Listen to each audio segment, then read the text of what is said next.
Hello, hello. How are you? Oh, quite good, thank you. What about you? I'm doing well. I'm Bruce. That's my partner, Dark. How's it going, bud? Hi. Nice to meet you guys. Nice to meet You you as too. well. Where are you guys located? I think I probably should know that, but Italy. Come on. Well, it's not so far from Venice. I knew it was Yeah. Italy. I just didn't know where. Yeah, exactly. Exactly. From the northern, eastern part of Italy. Yeah. Nice. Well, I'm glad you took the time to join us. I appreciate it. Thank you, man. We Thank can you. just actually, I'm going to flip the script here. Dark, I know you just reviewed this Oh record and yeah. you absolutely loved it. So I'm going to let you Oh yeah. take the lead on this one. Sure. So you guys have a new album coming out a couple weeks, right? Is it like April 25th or something, or am I way off? April 11th. April. Okay, 2 weeks. Reader of the Runes Luna, right? Yeah. Yeah, And that is the third Reader of the Runes, right? exactly. Okay, so can you like tell us, like, is this like part of a story or is it just a cool title? Like, what you got there? Well, this is the third and final part of a concept trilogy that we started in 2019 with the first Reader of the Runes Divination, and that there was also part two in 2023, I think, and it was called Reader of the Runes Rapture. So yeah, basically this is the third part of what we considered. Yeah, our concept album, but we couldn't fit it into one album, so we had to make three in order to go through the whole history, the whole story, and develop it as it was originally in our heads. So yeah, finally, part three. We're coming to the end of this long story, and yeah. Was this a long story? You said it's a long story. Was this a story you had written out like ahead of time and then broke it down into three parts, or how did that work out? Were you writing each part for each record? Yeah. Actually, we had the main idea in 2018. Basically, we've always wanted to make a concept album, but we were never able to do such a thing. I mean, we made an album called The Scythe in 2007, but it was Yeah. more like a theme-driven album more than a real concept, you know? So we've always been fans and fascinated by King Diamond and those great albums of the past, like Crimson Idol by Wasp or Streets by Sabotage, where you had that great story that went together with the music and these great operas, in the end. So we've always wanted to kind of try ourselves to do something like that, but we never had the right idea. So we we let it go. But it was 2018. We were on a flight to South America, so it was a very long flight. And me and Aiden, the guitar player, were talking about the upcoming album.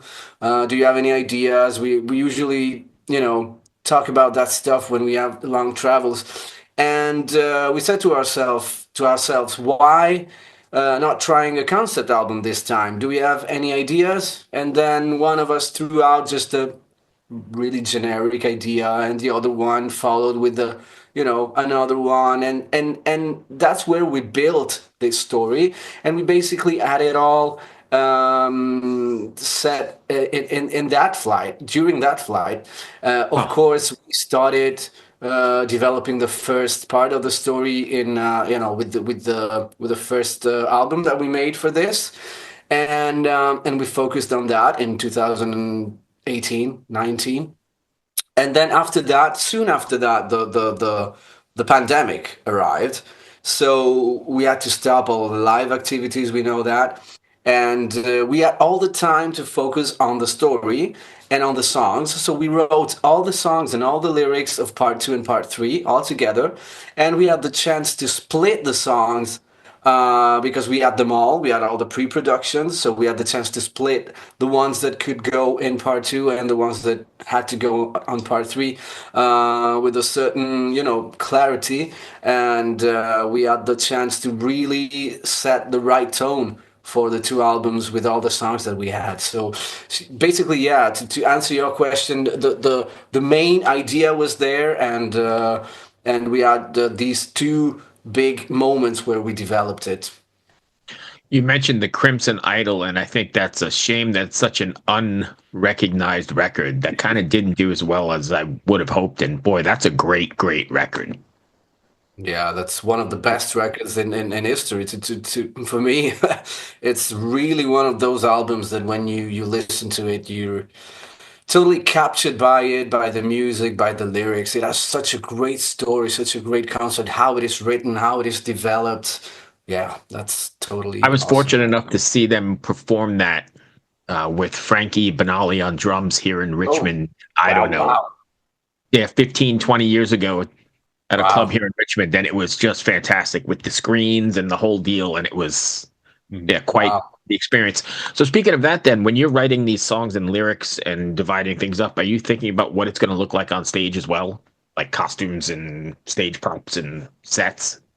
Well, we already have our kind of stage appearance with our stage clothes and this kind of corpse paint that we have, and it's always been our will to go beyond the music also on stage. We have these lyrics that are basically about paganism and about distant worlds, and it would be a shame not to try to do something also on stage to get to the fans and the listeners like enter this world with us. So basically we've always had that on stage, and with this concept album it would be great to do even more, because of course we have all the we have this story, we have all these characters, we have these settings that we describe in the lyrics, and it would be great to do more. Of course it's just a matter then of budget and of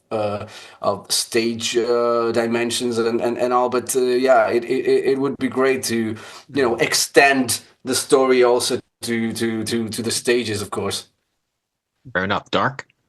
Yeah, so I guess sort of piggybacking off of that one, you also mentioned King Diamond, and when I think about Elvenking's music, because I've seen you guys live a few times, Oh, pretty impressive for someone in the States. I got to pat myself on the back there. King Diamond always had like the huge stair riser, like big stage setup. The times I've seen you were festivals and opening for Ailstorm last year, okay. but still, like you're the one with the horns, right? You- I am. yeah. Okay. Sorry. I think you guys, did a pretty great effort at like bringing this sort of style to life. But are we ever going to see like, headlining stuff with, great stage in the US or Europe or where festivals? Tell me. Well, actually, we are, in our plans, there's more United States, of course. Yeah. I knew So, you'd be happy. I mean, we just signed with a booking agency located in the States, so we definitely will do something more there, probably next year. And to tell you the truth, I don't know if there will be any headlining shows, or if there will be support slots, but I think that the band is the incredible thing, and this was something that also our team is saying to us from the record company and also from the booking agency here in Europe. The surprising thing about Elvenking is that we're around since 1997, so that's quite a while. 97. But yeah, yeah.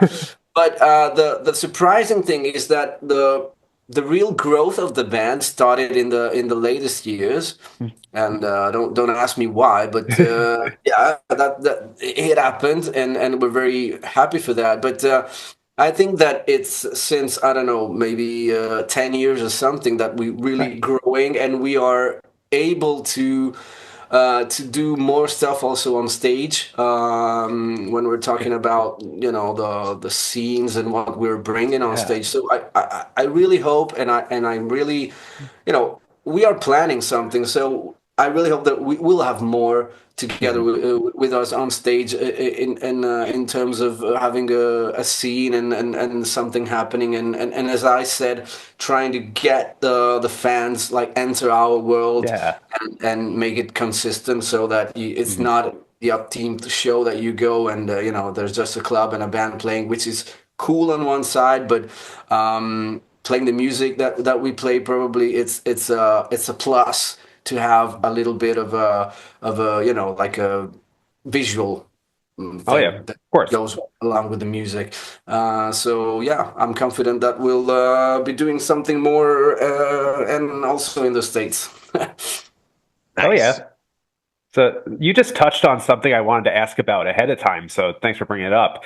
The first time I heard of Elvenking, I was in high school, dating myself a bit here, but it was right after the Scythe came out. That's the one with Divided Heart, right? Yeah. And it seems like the first, like after that, like when I really started hearing people talk about you was after the Pagan Manifesto and the first, Jesus Christ, the concept, the one with the Silver Seal and divination. And The Riddle of the Runes divination. Yeah. thank you. Sorry, I forgot the beginning title of that. Yeah. So, Well. what was your first album? Like 2001, but you said you formed in 97? Yeah, the first album was 2000, yeah, 2001. Mm-hmm. And we were from 97. Yeah, we had in 2000 our demo was released, and soon after, yeah, the first album in 2001, Hidden Real. But yeah, it's as you said, it's this is matching a little bit with what I was saying previously. It's with the Pagan Manifesto, so that really things started to grow, for Elvenking. Also because I think that with our previous albums, like with The Scythe, with Red Silent Tides, we kind of explored different things with our songwriting, and sometimes we went a bit too far. Yeah, and we didn't focus enough on our the soundscapes that makes Elvenking what it's known for. So probably that was one of the reasons. But since the Pagan Manifesto, we really focused on that, and I think that yeah, it people notice that, and it's cool. Well, I What's guess been like, the? Go ahead. Sorry.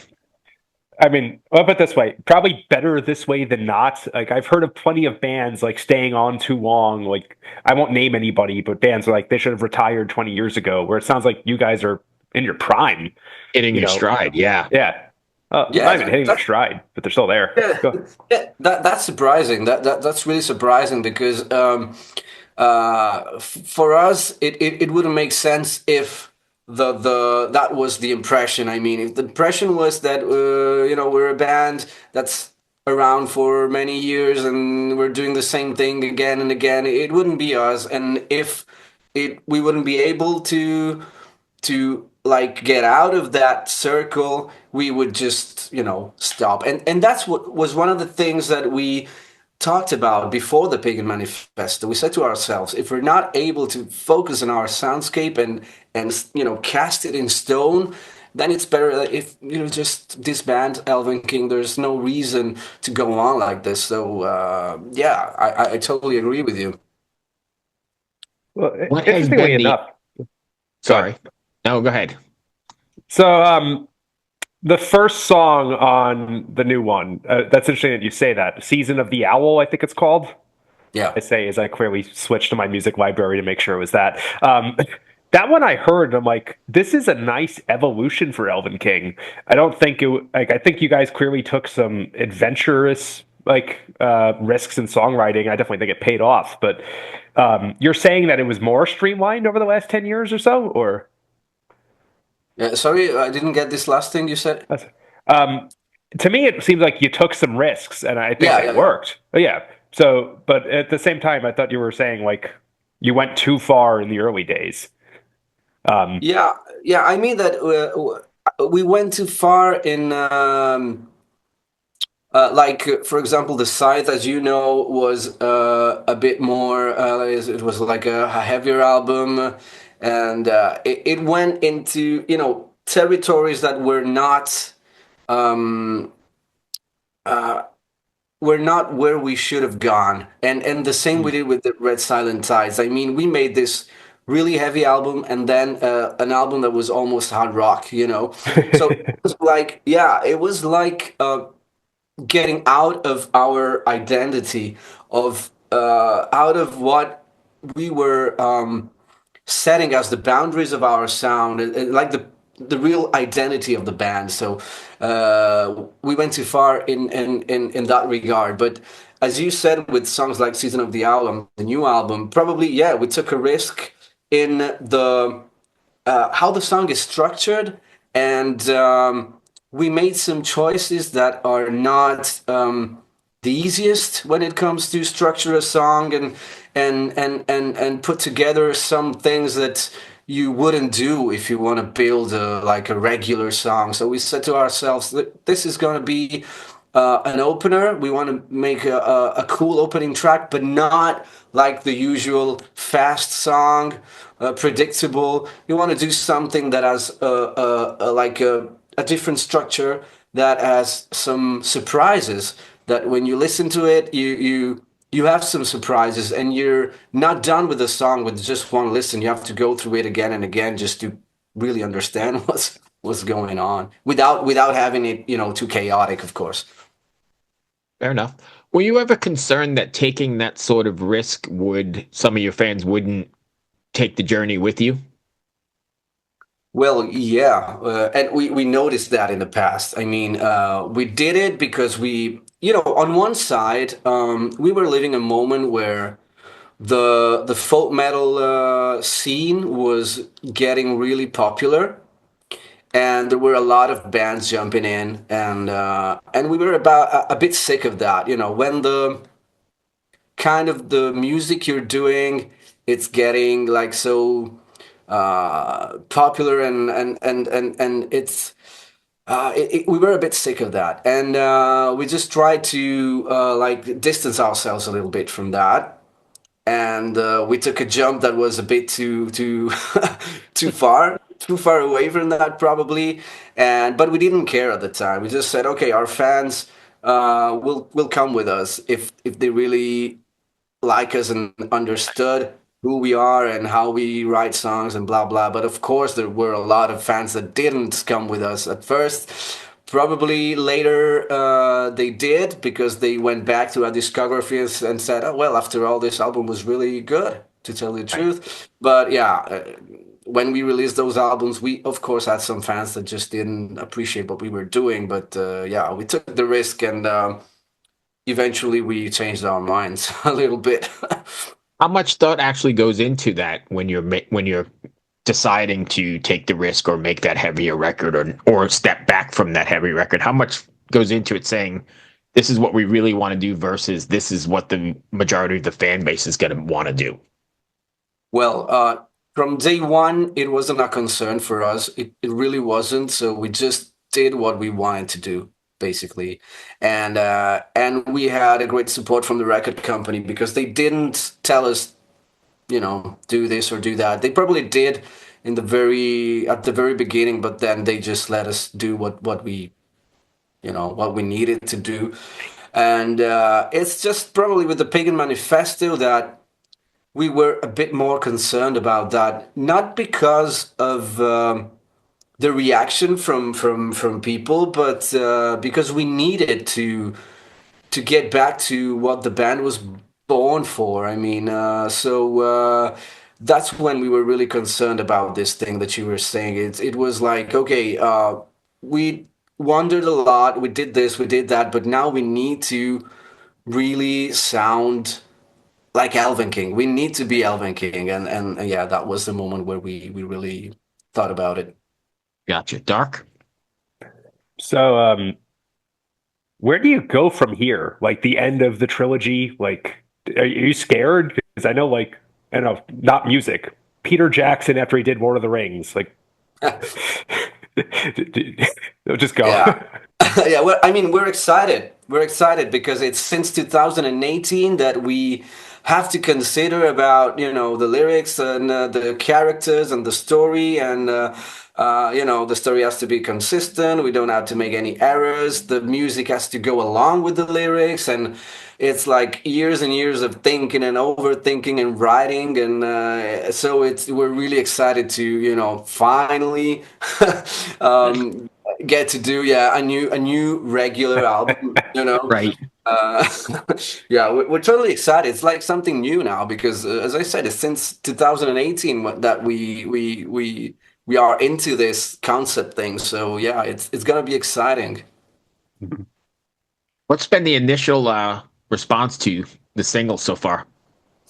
Really good, to tell you the truth, really good. And for example, the first single, we from the band, at least me and Aiden, we're not so sure about it because we thought that that was the like the worst song of the of the album. What? Yeah, Throes of Atonement. And but the record company, and as you know now, we are working with Reaper Entertainment, so it's the first time we work with them, and we were talking with them one of the first meetings that we had, and they told us, we, as first single, we absolutely have to go with Throes of Atonement. And we told them, what the fuck? I mean, no, please, no. But then, you know, we listened to it again and again with trying to have fresh ears, and yeah, we totally understood their point, and the reaction for that was really amazing because there were a lot of fans that were telling us, this sounds like the first album. It's so great. It's like, you know, the early material from Elvenking. So a lot of people was excited, and the same went with the Gone Epoch song that we just released. And yeah, it's amazing to see all of our fans so happy about this kind of yeah, thing that we are. You know, these songs, and there's the reason for that is also in the story, in the concept, the soundscapes of the soundscape of these songs is as it is also because of the story. But it's great to see that all of these fans are enjoying the fact that we are sounding like we were in the first album, or almost Right. like it. So it's nice. I just Nice. pulled up my notes. I got to review this album. I was very fortunate 3 days ago. And what I usually do is I'll point out songs that I thought stood out. And Throes of Atonement is in here. So I'm just saying, as a fan. um, Cool. but Cool. I guess from there, but before we, Bruce might want to like wrap up a little bit. But what's the song you're most proud of then? Because if that was the one you thought was the worst, Uh, well, probably the last one, the big long epic song. It's my favorite too. oh, cool, because you know it's really hard to do such a long song. You know, we've been always trying to, and I think we made a couple throughout our career before this, but it's not that easy. And for a band, it's not easy to do these, you know, long tracks, and have them not just like a collection of riffs or parts. You know, it's very difficult to build you know, the climax, and to real go through an epic journey as Maiden did with their long songs like Ram of the Ancient Mariner, Seventh Son, and all these great masterpieces. So, but yeah, we just sat down and we said to ourselves, we really need a closure here for the trilogy. We need an epic song that can really span throughout all of the moods, the tones of the story, and yeah, so that's what we did, and we were lucky enough to make it. And yeah, that's probably one of the songs we're most proud of. It's difficult to keep people interested, I think, for that length of time. And I think you succeeded quite well in this song because I've listened to it as well. And I know in the attention span of, you know, people have 30-second attention spans now. Oh That yeah. was sort of another gamble and risk as well, right? Having somebody stay for the 11 minutes, but I had no problem going along with it. Cool, thank you so much. I'm really happy And to hear that. But yeah, as you say, it's so difficult to do that. Yeah, as you said, 30 seconds, and then people just, okay, next, Moving on. next. Yeah. We know that, Like unfortunately. left or right or whatever. Yeah. if I can Yeah. just get one comment in on this one, because I think you guys killed it with this. A whole Wow. lot of like 11-minute songs will just switch between heavy and then a soft acoustic passage, and then back to heavy, then soft acoustic. you guys didn't do that trope. You would have it where it was heavy, and then maybe the drums slowed down, but the guitars were still heavy, and then you went to like almost a blast beat, like Yeah. that. But like, was that a conscious like breaking the trend there? Because Yeah, I mean, we were just there writing, and it just happened, and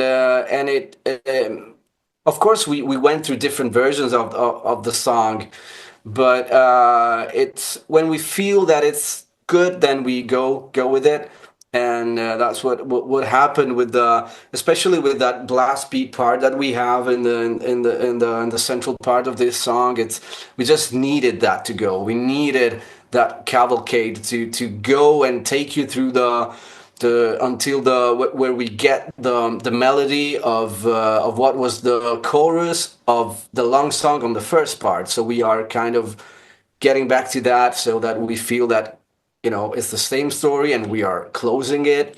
So yeah, that was the intention. Yeah. Awesome. That is all I had, Dark. You got time for one more if you got it.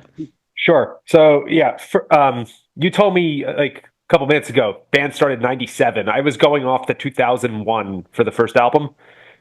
So next year is 25 years. Wow, we're all old.